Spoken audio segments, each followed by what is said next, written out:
Section 4. You will hear a student called Shona giving a presentation on her research report. First, you have some time to look at questions 31 to 40. Now listen carefully and answer questions 31 to 40. I've been doing some research into what people in Britain think of doctors, the ones who work in general practice, the first call for medical care, and comparing this with the situation in a couple of other countries. I want to talk about the rationale behind what I decided to do.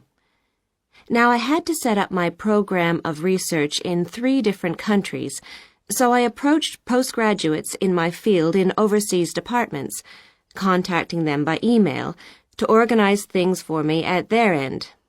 I thought I would have trouble recruiting help, but in fact, everyone was very willing, and sometimes their tutors got involved too. I had to give my helpers clear instructions about what kind of sample population I wanted them to use. I decided that people under 18 should be excluded because most of them are students or looking for their first job. And also I decided at this stage just to focus on men who were in employment and set up something for people who didn't have jobs and for employed women later on as a separate investigation. I specifically wanted to do a questionnaire and interviews with a focus group. With the questionnaire, rather than limiting it to one specific point, I wanted to include as much variety as possible. I know questionnaires are a very controlled way to do things, but I thought I could do taped interviews later on to counteract the effects of this.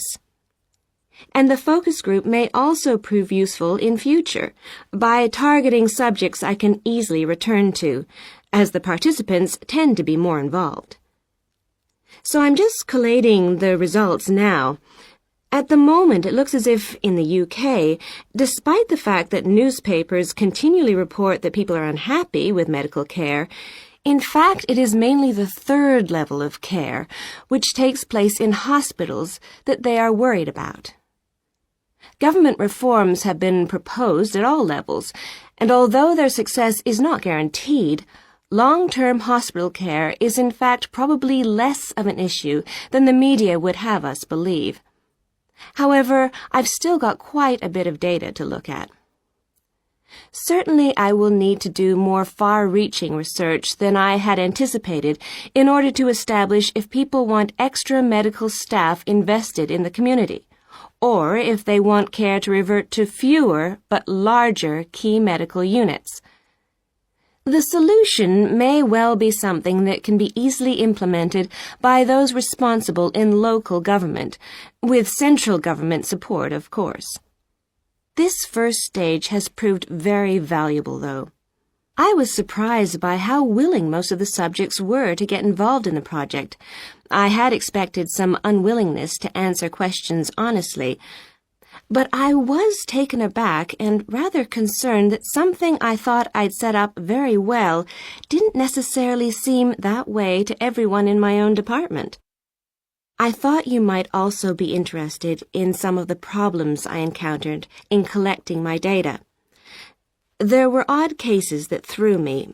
One of the subjects who I had approached while he was out shopping in town decided to pull out when it came to the 2nd round. It was a shame, as it was someone who I would like to have interviewed more closely. And one of the first-year students I interviewed wanted reassurance that no names would be traceable from the answers. I was so surprised, because they think nothing of telling you about themselves and their opinions in seminar groups. Then one of the people that I worked with got a bit funny. The questions were quite personal, and one minute he said he'd do it, then the next day he wouldn't. And in the end, he did do it. It's hard not to get angry in that situation, but I tried to keep focused on the overall picture in order to stay calm. The most bizarre case was a telephone interview I did with a teacher at a university in France. He answered all my questions in great detail, But then when I asked how much access he had to dangerous substances, he wouldn't tell me exactly what his work involved. It was a real... That is the end of section 4. You now have half a minute to check your answers. That is the end of the listening test.